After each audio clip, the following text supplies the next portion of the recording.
Jennifer Rycenga is the author of Schooling the Nation, The Success of the Canterbury Female Academy, published by the University of Illinois Press just this year in 2025.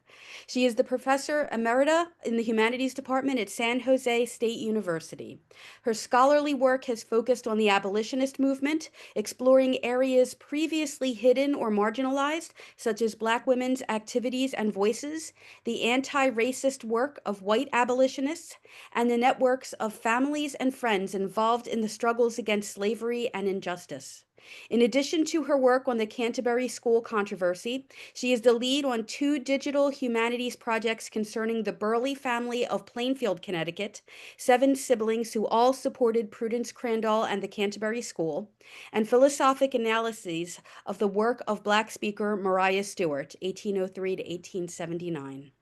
Rycenga's other work ranges widely across feminist musicology. She's co-editor with Sheila Whiteley of Queering the Popular Pitch from Routledge, 2006. Global Feminism, the book Frontline Feminisms, co-edited with Marguerite Waller, again Routledge, 2001.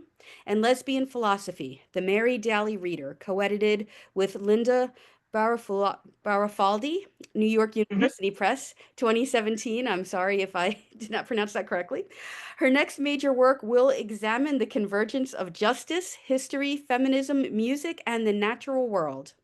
In our current national crisis, she has taken to Substack, where she writes essays that thread history into the news to suggest ways we can collectively move toward a better future. And I'm just going to add a little aside that I think this story also reflects that, and I think serves as a role model for us looking to collaboratively work together currently as well. While fighting tyranny is a full-time preoccupation, Rycenga makes time to be an amateur naturalist and birdwatcher. She lives in Rochester, New York, with her wife Peggy Makers, 2 cats and a dog. Welcome, Dr. Rycenga. It is a joy and a thrill to, have you here today to share with this amazing organization. Thank you. Well, thank you very much, and thank you to the whole National Collaborative for Women's History Sites, and to Colleen for organizing all of this, but also especially to Joni DiMartino, who just introduced me as the curator of the Prudence Crandall Museum. She has been a collaborator, maybe even a co-conspirator, on much of the work that I've been doing. And I cannot say how blessed I am to have worked at a site which has had but 2 curators in the entire time it's been open. And so the institutional memory that Kaz Kozlowski, the previous curator, and that Joni have brought to the site, and their ability to really keep shifting as we uncover more about the history, has been outstanding. So I am very grateful for that resource. All right, let me just get ready here on the share button and get us started.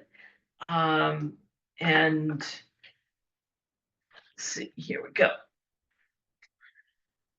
So you've seen this for some of the publicity, so I won't stay on it for long. Instead, I'm going to start out not by flattering you, but by saying that you guys are my heroes. You're doing amazing work.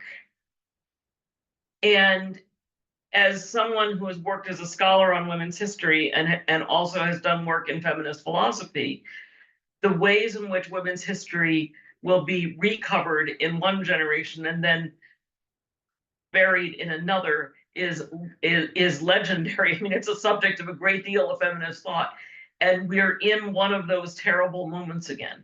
And what we scholars and you curators and archivists have done is we have made what was invisible visible, and we have to maintain that. And you guys are on the front line.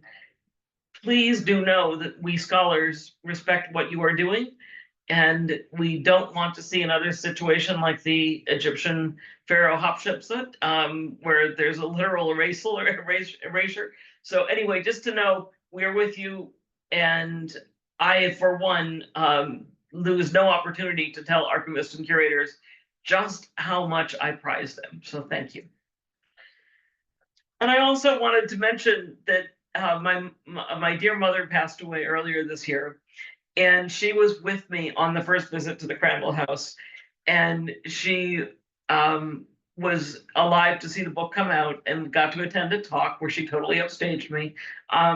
But she was a wonderful example of how you can, as you age, as we all age, can become bearers of memory. In her case, it was not only family memories, it was memories of World War II, memories of the Depression. And she was a remarkable example to me of how to think about the past as never really past, but still living. So I dedicate my talks now to her. The story of what happened at the Canterbury Female Academy is important right now. It's a story with many thematic resonances to our current situation, whether in the highly specific one of our political environment or simply in the larger cultural one. So the idea of students being attacked on a daily basis by bullies, we're seeing that now. Students being threatened with involuntary deportation. In the time of the Canterbury Academy, that was called colonization. And now, of course, it is simply called involuntary deportation. Young women of color seeking an education, the principled persistence of the advocates of justice, building and nurturing coalitions across lines of race and class and age and sex, growing a movement that could take action, and really living the 1833 version of diversity, equity, and inclusion, and academic freedom as they really are, not as their detractors would have them. The other thing that I love about Canterbury as a feminist is that it's a story that begins with women sparking other women. It's a story that at its beginning is about women's own bonding with each other. The women then go on to get the men to take action. And then it's women and men, black and white, striving together to keep the school open. And they're doing all of this without any hope of success at the ballot box in any way. I mean, let's face it, 3 of the 4 groups involved, black men, black women, and white women, couldn't vote at all, right? So this wasn't about trying to make political change through elections. And they're also doing it without vast resources of money and influence. And so it really is a story of anti-racism, of proto-feminism, and of creating change from we the people, not from above. And the story has in its backdrop the events of 1831 and 32. The school itself and the idea of teaching African American women has its genesis in the fall of 1832. But to properly understand that, we need to go back to 1831, which I used to tell my students is the single most important year in American history, because it was the first year that what Dr. King would later call America's promissory note of inclusion for all starts to be called in. And in 1831, William Lloyd Garrison, a white man, launched his newspaper, The Liberator. He did that on January 1st. He had initially been in favor of that idea called colonization, of taking free blacks and moving them back to Africa, whether they had ever been there or not.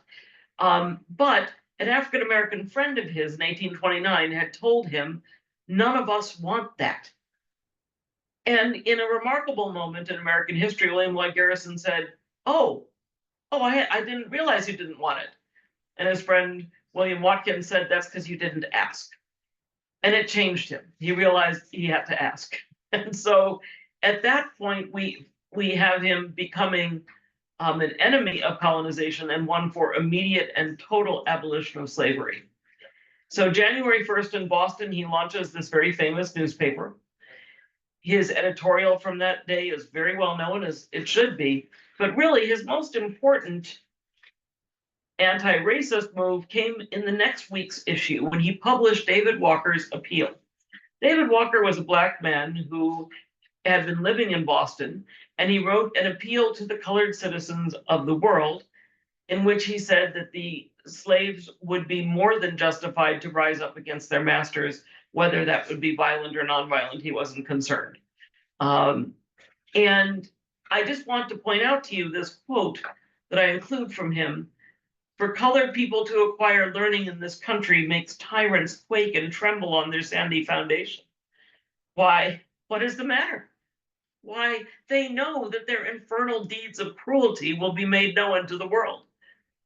And so that remarkably prescient and accurate description of why people fear diverse education was understood by David Walker.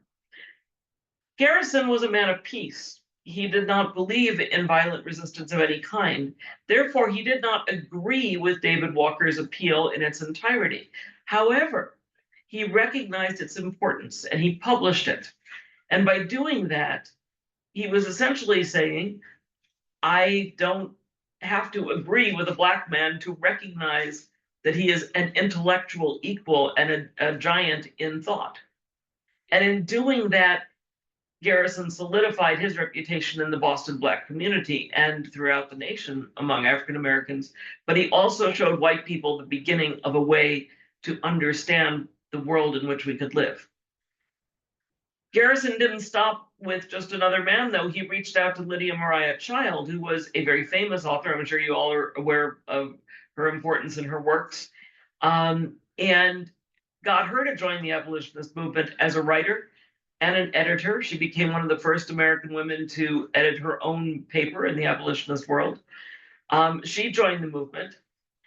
And he also attracted a Black woman who was mentioned in my biography, Mariah Stewart, in Boston, who had studied with David Walker, and he published her writings at a time when the idea that a white man would publish the writings of a Black woman was almost unheard of. In the midst of all of that, there was the Turner Rebellion, a slave uprising in Virginia led by Nat Turner. It was one of the better planned of all the slave revolts, had a reasonable chance of success before Southern white militias put it down. And Turner was able to escape for 2 months before he was captured and, of course, executed by a terrified white South. But these events together make 1831 a decisive year of change. And in that maelstrom of Boston, where you have Mariah Stewart, Lydia Mariah Child, David Walker, and Garrison, there was a teenage woman named Mariah Davis. And I have not yet been able to track her parentage with 100% certainty. There's a few candidates, but she somehow met a young man from Canterbury, Connecticut. They were betrothed, and she moved to Canterbury in order to be closer to her fiance. And that move happened in late 1831 or early 1832. Another thing happened in 1831 in Connecticut. The white and Black male abolitionists realized there was a need for Black men to have higher learning. And so they proposed a manual labor college that would involve both manual labor skills and higher areas of learning in New Haven, Connecticut. It was led by an abolitionist named Simeon Jocelyn, who later is very involved in the Amistad affair. And Jocelyn was a perpetual optimist. He believed this would be easy, that the people of New Haven would, of course, want to help African Americans to higher education. He could not have been more wrong. It was put to a public vote, and the proposed college was defeated 700-4. We know who the 4 people were, by the way, who voted in favor of the college, but 700-4, a very decisive vote. The colonizationists were thrilled. This was the result they wanted. They did not want free Blacks to gain education and remain in the United States. They said they could only get education if they were willing to relocate to Liberia. And so the colonizationists reached their high water mark of triumph with the defeat of the New Haven Manual Labor College. Recently, some fine archivists at Yale's Beinecke Library, led by Michael Morand and Charles Warner Jr., who's part of the Connecticut Freedom Trail, as well as a young graduate student, Tobias Cropper, have done the work to really flesh out the history of this failed school. And I recommend to you the video that Tobias Cropper made called "What Could Have Been." And it's very powerful. And as you can see here, I'm sorry, it's a little fuzzy, but Charles Warner Jr. designed what could have been the seal for the college that never happened, which I find quite poignant. Meanwhile, Mariah Davis is on her way to the quiet corner of northeastern Connecticut, Windham County, the land of steady habits. And the towns of Canterbury and to the north, Brooklyn, and to the east, Plainfield, are where most of the action takes place for the remainder of the school's life. The largest nearby Black population was in the city of Norwich, where the two important rivers, the Quinebaug and the Shantucket, joined up to become the Thames, that empties out in New London. So that was where there was the largest free Black population, where students would themselves go to visit. When Mariah Davis relocates to Canterbury, that's when the magic happens, because Mariah Davis ends up getting a job at the school that Prudence Crandall was leading, which was an academy, the highest level of education open to women at that time. I like to compare it to AP classes in high school or the first year of community college in terms of the level of education there. That included, for instance, a course in chemistry, as well as more advanced topics like elocution and geography. So Mariah Davis got a job as a household helper for the white teacher, Prudence Crandall. And because she is betrothed to this young man named Charles Harris, she has a large family that she's marrying into. The Harris family had a dozen children, most of whom survived to adulthood. And one of those soon-to-be in-laws was Sarah Ann Harris. And so the great meeting of female minds happens in the fall of 1832. And let me just set the scene a little bit here. Mariah Davis is 18 years old. Sarah Harris is about 20. Prudence Crandall herself is just shy of 30. Mariah Davis is betrothed to Charles Harris, and Charles Harris's father, William, is the local agent for the Liberator. And so he has the copies of the Liberator and all the Liberator's publications in his house, which he brings out to various subscribers, both Black and white, throughout eastern Connecticut.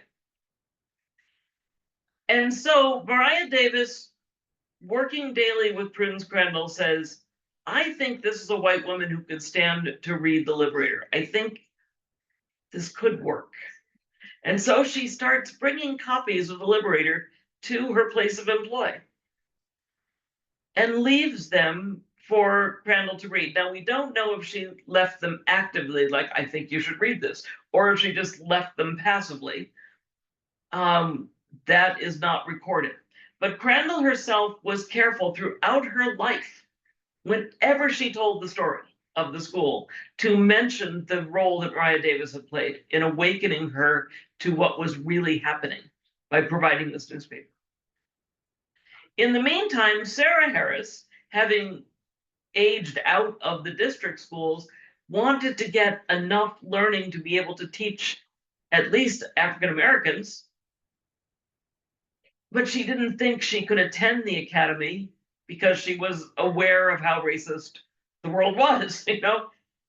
And so then what happens is that Sarah Harris starts dropping in at the school when Mariah is working there, and Sarah works up the courage to ask Crandall if she can be admitted.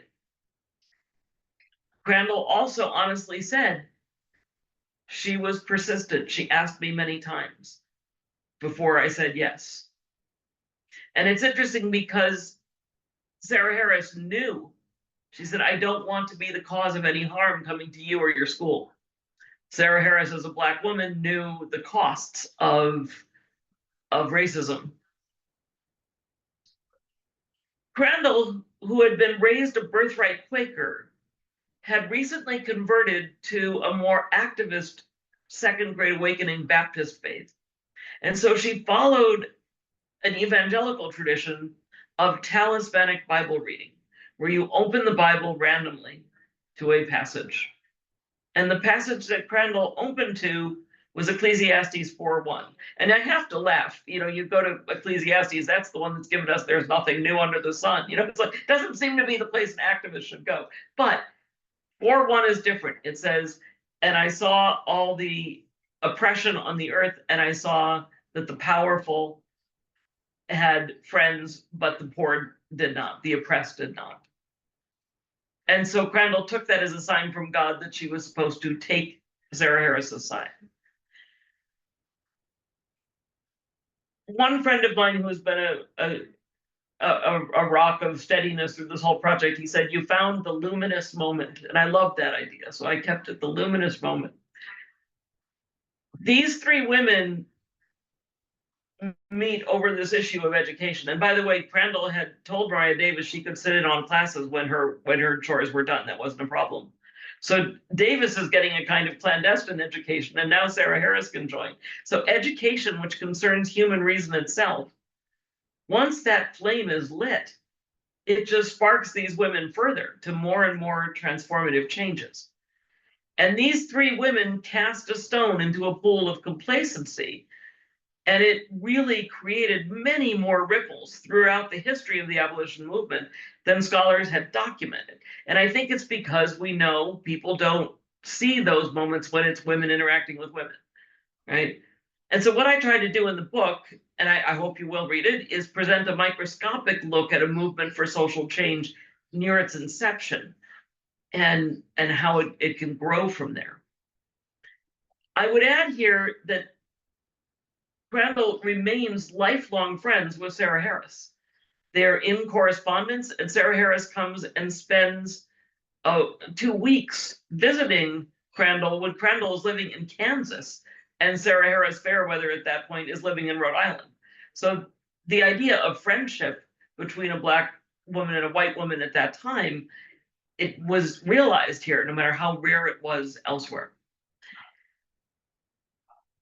Once white parents in Canterbury start to find out about Sarah Harris being a student there, they're concerned, even though for the most part, the students themselves were not.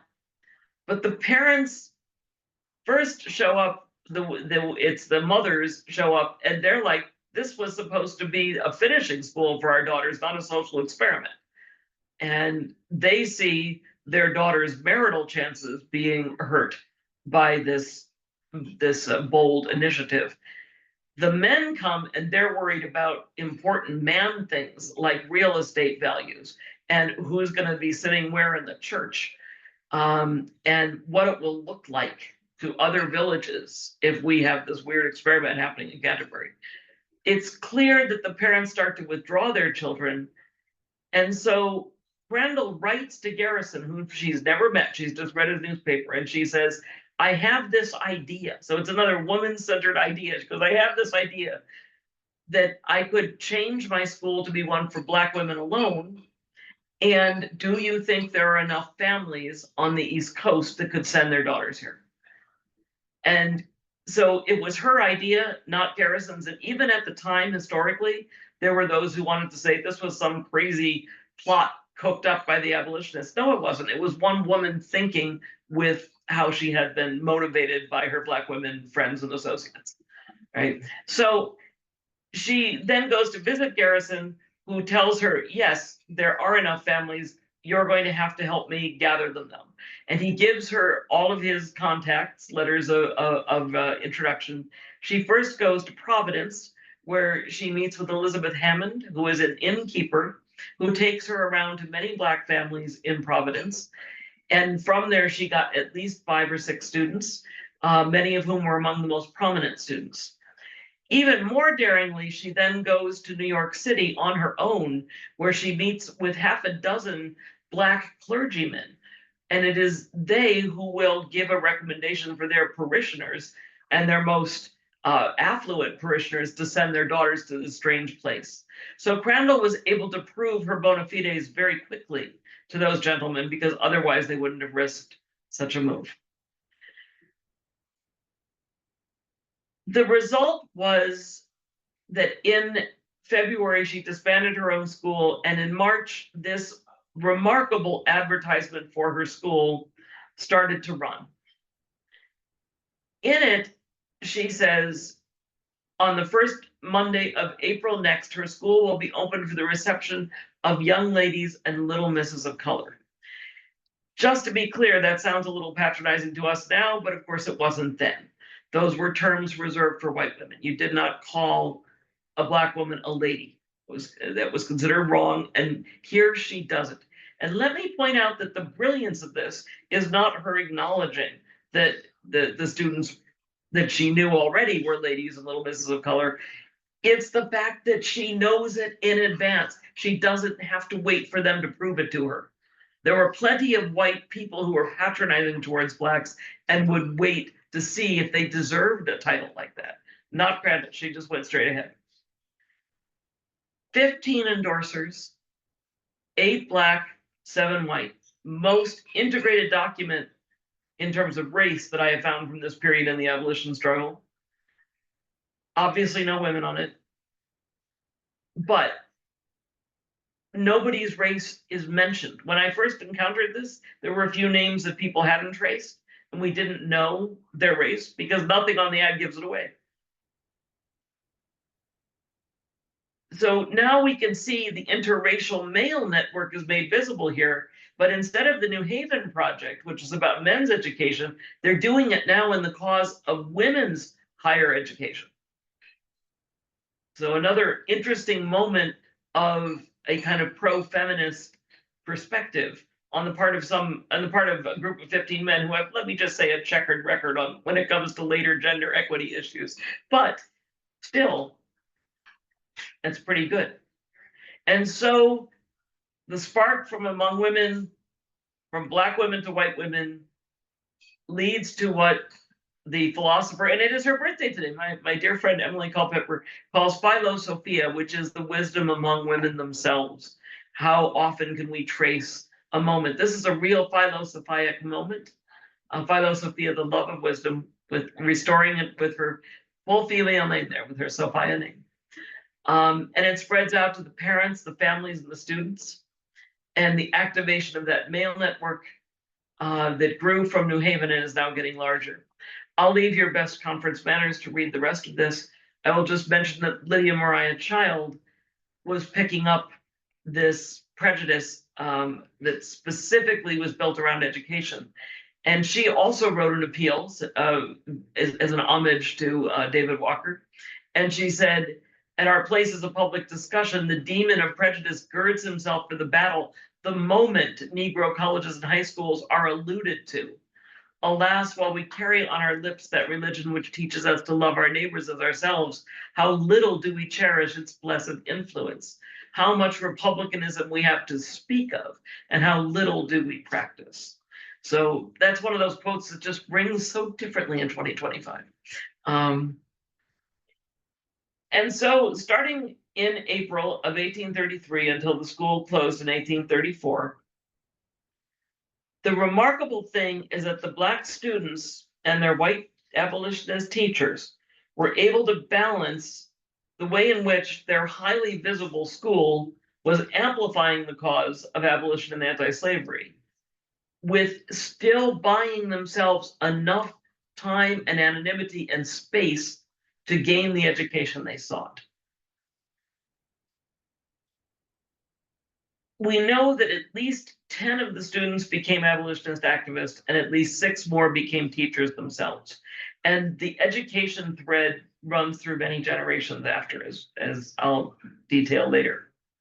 The 4 white abolitionist teachers were Prudence and her younger sister, Elmira, and 2 siblings from the remarkable Burleigh family, Mary Burleigh, and William Henry Burleigh. So, let's see here. All right. With your group more than most, I want you to take a screenshot of this. These are all of the students, the current roster to the best of our knowledge. And the students for whom there's a cross after their name are the ones that we do have pretty extensive information on, that we can track a lot of their later activities. And then I put the asterisks next to those who were teachers or who became abolitionist activists. So you can see that we have some knowledge of most of these students, but there's a few that don't have those marks by their name. And some of them, and again, because you work with women's history, you know how things like this go wrong. Look under the New York City residence, a woman by the name of Polly Freeman. What are your chances of finding Polly Freeman? Even, and again, we don't even know for sure that she's from New York, because Polly could have been a nickname, or it could have been her given name. Freeman is a remarkably common name in African-American circles for the obvious reason at that time. And because she's a young teenage woman, like most of these women, she could be married in a few years, and therefore that won't be her name anymore. So then you add to the fact that so many African-American records get destroyed along the way with the multitude of church burnings and other kinds of fires that happen over the years. Anyway, you see the problem, you know the problem, you deal with this problem daily. But I never count out showing this slide and hoping that someone out there in the audience will have a hint and find a way. So I give it to you to do with what you will. And as I mentioned here, many of these students, the students had a very wide variety of class backgrounds within the Black community. Some of them came from families that were quite prominent and even wealthy, whereas others had to do some financial aid work to stay in the school. And so it was a big range.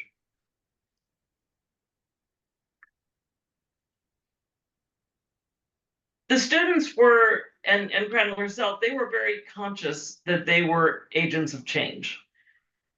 Tom Shook, a wonderful independent researcher in New London, Connecticut, found a letter that Sarah Harris had written in the middle of the controversy. The students were actually very good about not revealing each other's names in print at any point. So whenever anything was published about the students, it was always published anonymously, which of course fit with a lot of the canons of female propriety of the day.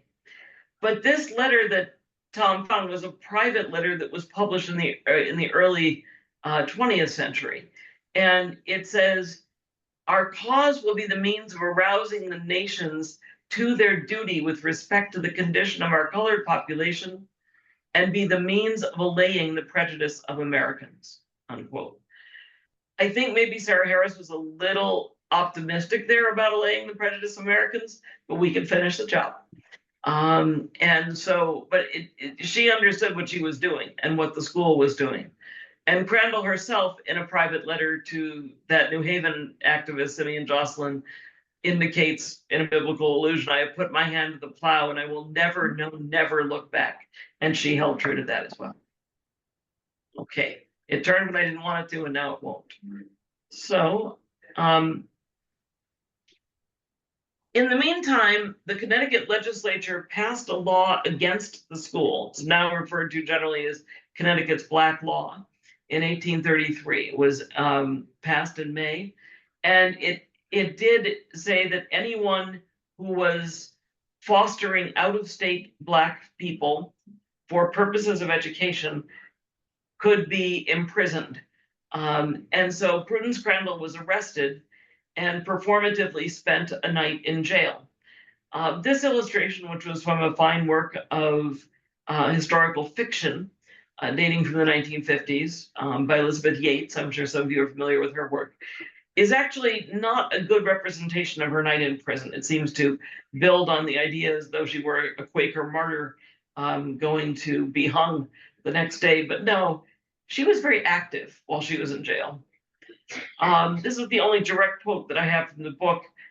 So further evidence of Crandall's own political perspicacity emerges in the first postscript to her letter from jail. Will you please send your liberator the term of 6 months to Lydia Cognan, Jewett City, Connecticut, she having paid to me for your agent, Mr. William Harris, the sum of $1. Do not fail to send her one next week. So here is Prudence Crandall in prison, taking the time to ensure that a recent Black woman subscriber with whom she dealt directly will receive her copy of the Liberator. She also reveals that she remains in regular contact with Sarah Harris's father, William, especially in his role as agent for the Liberator. To borrow a leftist idiom of the 20th century, Prudence Crandall was performing movement work, growing the alliance she had helped actualize with her school. And then Anna Benson, who was a nearby neighbor, is a white woman who volunteered to stay with Crandall overnight. Anna Benson later becomes William Lloyd Garrison's sister-in-law and his favorite among his sisters-in-law for her intelligence, he says. Anna Benson is another part of that coalition building. So in this brief jailhouse epistle, Crandall interacts by name with a Black man, her white male allies, a Black woman, and shares her cell with a white woman. Crandall envisioned and actualized a different kind of America in that moment. After one night in jail, her enemies realized that that was not a good ploy because it gave her a lot of positive publicity. However, there were still trials to come. In fact, in the brief life of the school, between August of 1833 and July of 1834, there were 4 trials. And I speak as one who has an aversion to any kind of legal action. 4 trials in less than a year is an awful lot. I've listed them here, and the ones that are highlighted in black are the ones where we have ample evidence of the students giving testimony. Those are the ones that the abolitionists won. Whenever those Black students could speak in court, they won the case for their side. And once again, Yates's illustration shows Crandall as the only woman in the courtroom, but in fact, the students are testifying and they weren't shown anywhere. That Black law was written to compel the students to damage their own education. They were forced to testify, to impugn the respectability of their parents, and to deny their own citizenship. The cruelty was the point. And how did the students respond? They were poised, savvy, strong, and intelligent. I might point out here that teenagers are the age group least likely to be able to withstand an eye roll, and yet they never broke. Their discipline was strong. And while they're undergoing all of this legal harassment, quite frankly, what's going on in their education? Well, they're reading the abolitionist press, which, by the way, we can still read excellent examples of rhetoric. This book is another key moment in an American history of anti-racism. Thoughts on African Colonization, it says, by William Lloyd Garrison, excuse me. Backwards. There we go. It's a long book. The first half is a big essay by Garrison about why colonizationism is wrong-headed. The second half are all of the resolutions and conferences of the free people of color from the moment that colonization became an official doctrine in 1816 right through 1832. Every one of those students would have known some of the men who were in that second half of the book. Maybe their pastor, maybe their grandfather, maybe their uncle, maybe their own father. That's powerful stuff.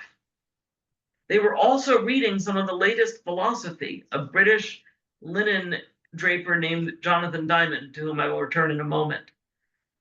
They're participating in the battle over their own citizenship and right to education, while they're also withstanding daily insults and vigilante violence.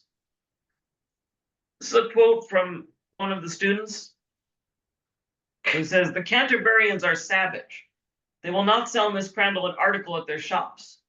My ride from Hartford to Brooklyn was very unpleasant, being made up of blackguards. I came on foot from here to Brooklyn, but the happiness I enjoy here pays me for all. The place is delightful. All that is wanting to complete the place is civilized men. Last evening, the news reached us that the new law had passed. The bell rang and a cannon was fired for half an hour. Where is justice? In the midst of all this, Miss Crandall is unmoved. When we walk out, horns are blown and pistols fired. So this is one smart student. She understands what's going on. She even is able to make a little wry humor there about the lack of civilized men. But she's talking about both the discipline that she's seeing from her teacher and the abuse to which they are put. But the vigilante violence kept growing over the years. Over the year, I should say. Students were refused medical attention by the local doctor. An arson fire was set, and the black man who helped to put out the arson fire, Frederick Olney, was then arrested by the white authorities and put on trial. And the student testimony led to his extremely quick acquittal, a unanimous acquittal. But in the summer of 1834, the vigilante violence took its only known victim, a black and white cat who was butchered and placed over the schoolyard fence as a warning, even in this pre-Corleone era. And I include this picture of a black and white cat who accompanied me when I was writing that section. I think he wanted me to get the story right. And the student response was nonviolence, the same nonviolence they were learning. And this is another student letter. It says, we as a body, my dear schoolmates, are subject to many trials and struggles, and we all know to what they are attributable. It is the prejudice the whites have against us that causes us to labor under so many disadvantages. They are so prejudiced against us that they will not suffer us to come up and be sharers in any of their privileges. Oh, prejudice, heaven grant thy reign may be short. My friends, although the white people may be so enraged against us as to try to break down every benevolent effort that is made in our behalf, you are aware that ever since we have been under Miss Crandall's instructions, it has been her utmost care to persuade us not to indulge in angry feelings towards our enemies. Okay. With unceasing and untiring earnestness has she pled with us to forgive them, and now let us try to abide by her counsel and feel at peace with all men. And this is that question of violence and nonviolence. And I can feel the way of the tension that that student is having. Let us try to abide by it, you know? And that's that discipline of nonviolence that is not always easy to maintain. One of the Canterbury students, Julia Williams, later marries Henry Highland Garnett. He and his family had escaped from enslavement.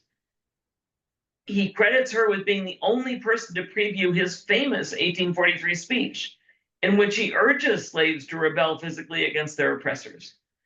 This speech, widely compared to a kind of 19th century Malcolm X, if she was consulting with him on it, it showed that she had been able to adapt her perspective from the time of Canterbury, which I think is a sign of intellectual maturity.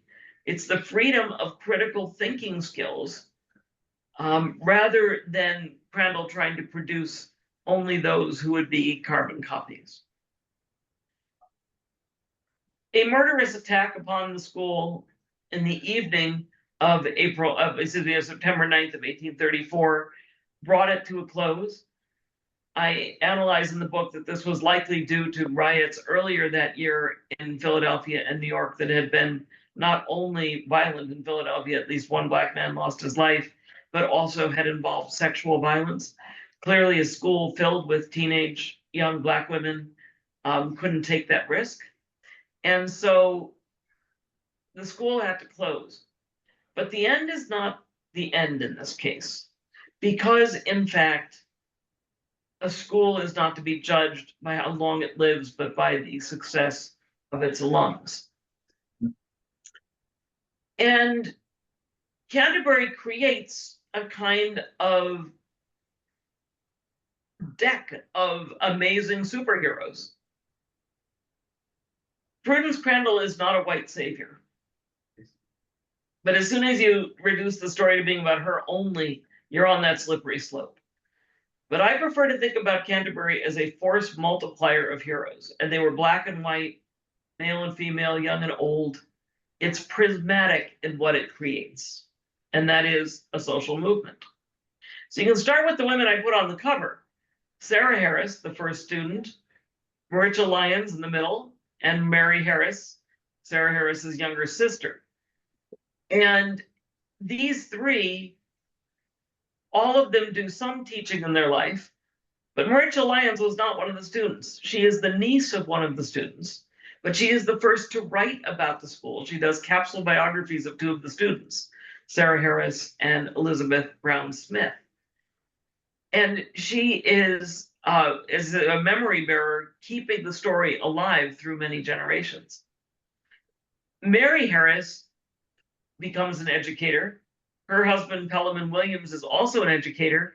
They end up moving down to New Orleans during the Civil War, as soon as that area has been liberated by the United States Navy, and they become leaders there in education, including at Strait University, what later becomes Drexel. And as we'll see, some of their descendants play a role in the history of jazz, among other things. Students are crucial to the struggle. And I would just point this out for those of you who are doing any kind of history, that the number of times that Black teenagers have had to stand up for our rights collectively as a nation is astonishing. This is just a partial list. And every time I look at this list, there's part of me that just swells with pride. There's another part of me that is just wallowing in the shame of it, of how could it be that to assert our basic humanity, we ask those who are most put upon by the society. And yet there's the history. One other quote here. So the picture in the lower right-hand corner is William Burleigh, one of the co-teachers. And this is another letter from a student about the closure of the school. And she says, I have found among my fellow students simple manners and intelligent minds. And there, if anywhere, love was without dissimulation. My teacher was ever kind. With him, I saw religion not merely adopted as an empty form, but a living, all-pervading principle of action. He lived like those who seek a better country. As I mentioned, Crandall did not actually take her hand from the plow. She made a very difficult and unfortunate marriage that sidelined her somewhat, although not entirely, for the bulk of her adult life. But at the end of her life, she was living as a widow in Kansas, and she was in touch with many of her former students. And she wrote in March of 1886 to a Washington, D.C. Black activist, it gives me great happiness to know that the colored people are forming literary societies and printing newspapers. Anything I hear from colored friends that is elevating to their dear struggling hearts is received with thankfulness. And then in the very last letter we have from her, less than a month before her death, written to the children of William Lloyd Garrison, she says, I am deeply interested in the progress of the colored people in every moral and intellectual growth. I take some paper all the time edited by colored men that I can learn what they are doing for themselves. Now I put it to you, how many 86-year-old white women in Kansas right now are reading the Black press, let alone in 1880? That's astonishing. The Burleigh family, as I mentioned, who I have a big project on, all of them, the 7 siblings who were so engaged with Crandall's school, all 7 of them become endorsers of women's rights. And one of them marries Celia Burleigh, who becomes the first woman Unitarian minister. So really very interesting. When I talk about ripples going out, that's one of them. And then there's the descendants of the students who continue the achievement in education, but not only education. Through many fields, sports, nursing, music, civil rights, lawyers, authors, their spouses, their children, their grandchildren, and their great-grandchildren. But my favorite is this great-grandkid, Fritz Pollard Jr., absolute favorite. Look at him there. He was an outstanding star in both football and track and field. And so he was sent to that great track and field center, the University of North Dakota. Like, what?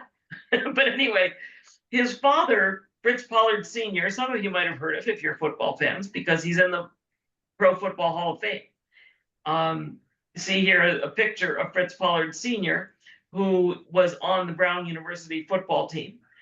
And he had married a great granddaughter of one of the students, Amy Fenner. You can track that down if you want.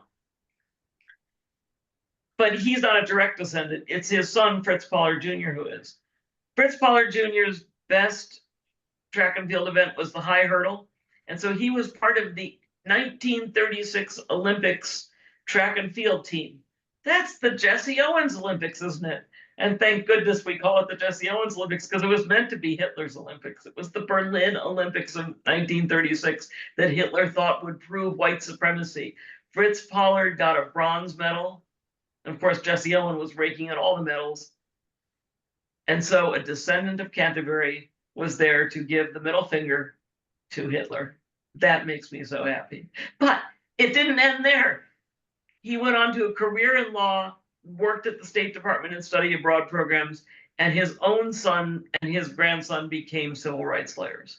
So the tradition of Canterbury continues. And I want you to take this and take these examples. I know you do this already in your work every day, but let's go out and make a better world. Let's sustain the truths that we have found. And I thank you so much for your attention through this. And that's all from me.